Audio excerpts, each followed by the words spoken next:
تعلق دلی محبت اور دلی رازداری کا کوئی تعلق نہیں رکھتے۔ یہ رشتے جب تک کٹیں گے نہیں ایمان کی تلوار سے، اس وقت تک تمہارا خلوص جو ہے اللہ کے ساتھ اور دین کے ساتھ وہ کیسے ثابت ہوگا؟ واللہ خبیر بما تعملون، اور جو کچھ تم کر رہے ہو اللہ اسے باخبر ہے۔ ما کان للمشرکین ان یعمروا مساجد اللہ، ان مشرکوں کا تو یہ حق نہیں ہے کہ وہ آباد کریں اللہ کے گھروں کو۔ یہ مسجد ہے، اللہ کا گھر ہے، یہ بیت اللہ ہے، یہ مشرکین اس کے متولی بنے بیٹھے ہیں، ان کا کوئی حق نہیں ہے۔ یہ توحید کا مرکز ہے بیت اللہ۔ ما کان للمشرکین، نہیں ان کا یہ حق، ان یعمروا مساجد اللہ، یہ متولی بنے بیٹھے ہوئے ہیں اس کے، شاہدین علی انفسہم بالکفر، اپنے اوپر کفر کی گواہی دیتے ہوئے، یعنی اعلانیہ کافر ہیں، مشرک ہیں، اور پھر اس بیت اللہ کے متولی بنے ہوئے۔ اولئک حبطت اعمالہم، ان کے سارے اعمال حبط ہو گئے، یعنی حاجیوں کی خدمت کر دی، پانی پلا دیا، یہ کر دیا، وہ کر دیا، ان کی کوئی حیثیت اللہ کی نگاہ میں نہیں ہے۔ ان کے جو شرک ہے اور کفر ہے اس نے ان کے تمام اعمال حبط کر دیے۔ وفی النار ہم خالدون، اور آگ ہی میں وہ رہیں گے ہمیشہ ہمیشہ۔ انما یعمر مساجد اللہ من آمن باللہ والیوم الآخر، مسجدیں اللہ کی مسجدوں کو آباد کرنا تو ان کا حق ہے جو ایمان لائیں اللہ پر اور یوم آخر پر، واقام الصلاۃ، اور نماز قائم کریں، وآت الزکوٰۃ، اور زکوٰۃ ادا کریں، ولم یخش الا اللہ، اور نہ ڈرے کسی سے سوائے اللہ کی۔ فعسیٰ اولئک ان یکونوا من المہتدین، تو ایسے لوگ ہیں کہ جن کے بارے میں توقع ہے کہ وہ راہ یاب ہوں گے اور منزل مراد تک پہنچ جائیں گے۔ اجعلتم سقایۃ الحاج وعمارۃ المسجد الحرام کمن آمن باللہ والیوم الآخر، کیا تم نے حاجیوں کو پانی پلانا اور مسجد حرام کو آباد رکھنا اس کو برابر کر دیا ہے اس کے کہ جو شخص ایمان لایا اللہ پر اور یوم آخر پر، وجاہد فی سبیل اللہ، اللہ کی راہ میں جہاد کرے؟ یہ مشرکین مکہ، مشرکین قریش جو کرتے ہیں، ان کا یہی کریڈٹ ان کا کیا ہے کہ جو ہے بیت اللہ کو آباد رکھا ہوا ہے، حاجی آ رہے ہیں تو ان کی خدمت کر رہے ہیں، انہیں دودھ پانی پلا رہے ہیں، تو بس یہ تو کیا یہ چیزیں برابر ہو گئی ان کے کہ جو ایمان لائے اللہ پر اور یوم آخر پر اور جنہوں نے جہاد کیا اللہ کی راہ میں؟ لا یستوون عند اللہ، یہ دونوں برابر نہیں اللہ کے نزدیک۔ واللہ لا یہدی القوم الظالمین، اور اللہ ایسے ظالموں کو ہدایت نہیں دیتا۔ الذین آمنوا وہاجروا وجاہدوا فی سبیل اللہ باموالہم وانفسہم، وہ لوگ جو ایمان لائے، جنہوں نے ہجرت کی، پھر جہاد کیا اللہ کی راہ میں اپنے مالوں سے اور اپنی جانوں سے، اعظم درجۃ من عند اللہ، ان کا بہت بلند و بالا اور بہت عظیم رتبہ ہے اللہ کے نزدیک۔ واولئک هم الفائزون، اور حقیقت میں وہی ہیں کامیاب ہونے والے۔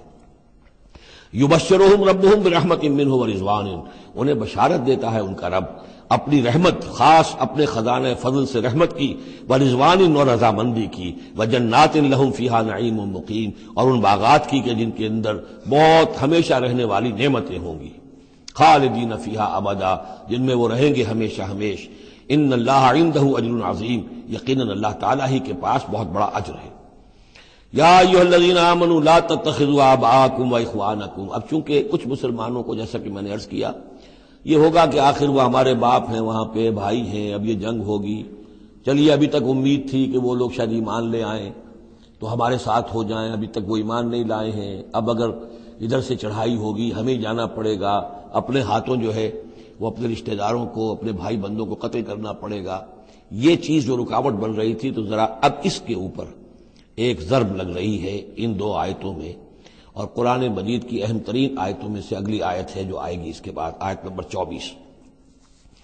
یا ایھا الذین آمنوا لا تتخذوا آباءکم واخوانکم اولیاء، اے اہل ایمان اپنے باپوں اور بھائیوں کو اپنے ولی اور دوست اور حمایتی مت سمجھو، مت بناؤ۔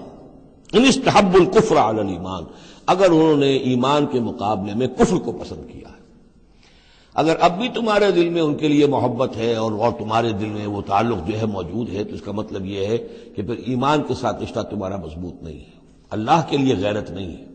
دین کے لیے، توحید کے لیے غیرت نہیں ہے۔ یا ایھا الذین آمنوا لا تتخذوا آباءکم واخوانکم اولیاء ان استحبوا الکفر علی الایمان ومن یتولہم منکم، تو جو کوئی بھی ان کے ساتھ وہ ولایت کا تعلق رکھے گا، دوستی اور جو پشت پناہی کا، وہ فاولئک ھم الظالمون، تو خود وہ بھی پھر ظالموں میں شریک ہو جائیں گے۔ اب وہ آیت آ رہی ہے، خاصی طویل آیت ہے اور یہ بہت ہی اہم آیت ہے۔ قل اے نبی ان سے کہہ دیجئے ان کان آباؤکم وابناؤکم واخوانکم وازواجکم وعشیرتکم واموال اقترفتموها وتجارۃ تخشون کسادها ومساکن ترضونها احب الیکم من اللہ ورسولہ وجہاد فی سبیلہ فتربصوا حتی یاتی اللہ بامرہ واللہ لا یہدی القوم الفاسقین۔ اے نبی ان سے کہہ دیجئے اگر ہوں تمہیں تمہارے باپ اور تمہارے بیٹے اور تمہارے بھائی اور تمہاری بیویاں یا بیویوں کے لیے شوہر اور تمہاری برادری رشتہ دار اور وہ مال جو تم نے بہت محنت سے کمائے ہیں جمع کیے ہیں، وہ تجارت جس کے مندے کا تمہیں خطرہ رہتا ہے، ڈرتے رہتے ہو، اور وہ حویلیاں اور وہ محل جو تم نے بنائے ہیں تمہیں بہت پسند ہیں، مساکن ترضونہا، اگر یہ 8 چیزیں محبوب تر ہیں، احب الیکم، ان 8 کی محبت زیادہ ہے تمہارے دلوں میں، من اللہ ورسولہ وجہاد فی سبیلہ، اللہ کی محبت، رسول کی محبت، اللہ کی راہ میں جہاد کی محبت،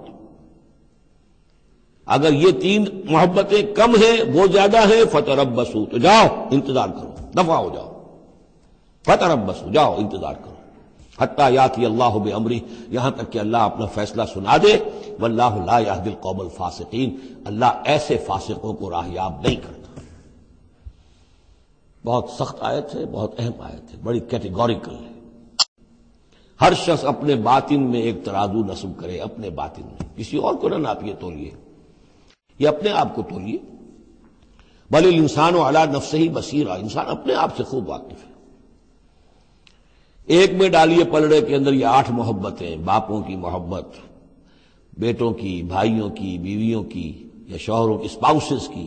یا اس کے بعد رشتہ داروں کی، اور 3 شکلیں ہیں مال کی، وہ مال جو جمع کیا ہے، اور وہ تجارت جو بڑی محنت سے جمائی ہے، اس کا مندے کا اندیشہ رہتا ہے، اور وہ گھر بنائے ہیں، محل بنائے ہیں، کوٹھیاں بنائی ہیں، ولاز بنائے ہیں، بڑے ان کو سجایا ہے، ڈیکوریٹ کیا ہے۔ اگر ان 8 چیزوں کی محبت تمہارے دل میں زیادہ ہے، اللہ کی محبت، اس کے رسول کی محبت، اللہ کی راہ میں جہاد کی محبت سے، یہاں یہ تیسری چیز ہے کانکریٹ۔ پہلی 2 تو آپ کہہ سکتے ہیں میرے دل میں بڑی محبت ہے، آپ کو کیا پتا، ٹھیک ہے بھائی، ہو سکتا ہے ٹنوں محبت ہو اللہ کی آپ کے دل میں، اور رسول کا بھی عشق ہو سکتا ہے کہ ٹنوں ہو آپ کے دل میں، لیکن تیسری محبت تو نظر آ جائے گی، اللہ کی راہ میں جہاد کی محبت کتنی ہے۔ اگر یہ 3 محبتیں ہلکی ہیں، وہ پڑنا بھاری ہے، فتربصوا حتی یاتی اللہ بامرہ، تو جاؤ انتظار کرو یہاں تک کہ اللہ اپنا فیصلہ سنا دے، اور اللہ ایسے فاسقوں کو، ایسے ناہنجاروں کو، ایسے سرکشوں کو اللہ تعالی ہدایت نہیں دیتا۔ یہ سیلف اسیسمنٹ سکیم ہے، ہر شخص خود اپنا جائزہ لے، کہاں کھڑا ہے، اس کی allocation of time, allocation of energies, اپنی صلاحیتیں کہاں لگا رہا ہے، کہاں کھپا رہا ہے، کس کام میں لگا رہا ہے۔ اسی کو پھر علامہ اقبال نے ایک شعر میں جمع کر دیا ہے، یہ مال و دولت دنیا، یہ رشتہ و پیوند، بتان وہم و گما لا الہ الا اللہ۔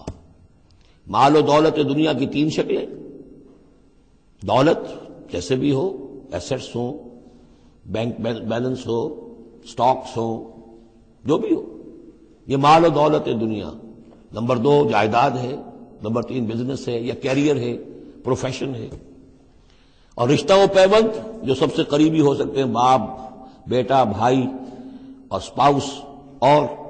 جو بھی اور رشتہ دار ہیں۔ یہ مال و دولت دنیا، یہ رشتہ و پیوند، بتان وہم و گما، یہ صرف بت ہیں، ہمارے اپنے وہم کے، توہم کے، ان کی کوئی حقیقت نہیں ہے۔ بتان وہم و گما لا الہ الا اللہ۔ اگر لا الہ الا اللہ کی شمشیر سے ان بتوں کو آپ توڑ نہیں دیں گے، اور جب تک ٹھیک ہے، حق ہے ان کا، بیوی کا حق ہے، اولاد کا حق ہے، ان لنفسک علیک حقا، لیکن وہ تابع رہے، ان 3 چیزوں کے تابع رہے، تب تک ٹھیک ہے۔ اور اگر ان 3 چیزوں سے وہ اوپر چلا گیا، کوئی بھی ایک بھی، تو بس وہ توحید ختم ہے، اب وہ شرک ہے۔ لقد نصرکم اللہ فی مواطن کثیرۃ ویوم حنین، اور اے مسلمانوں تمہاری اللہ نے مدد کی بہت سے مواقع پر، اور خاص طور پر یوم حنین۔ اب ظاہر بات ہے کہ یہ حصہ وہ ہے جو نازل ہو رہا ہے، جو کہ ہم کون سے رکوع میں پہنچ گئے، 4تھے رکوع میں پہنچ گئے، تو 4تھا اور 5واں پھر وہ ہے جو ذی قعدہ سن 9 میں نازل ہو رہا ہے۔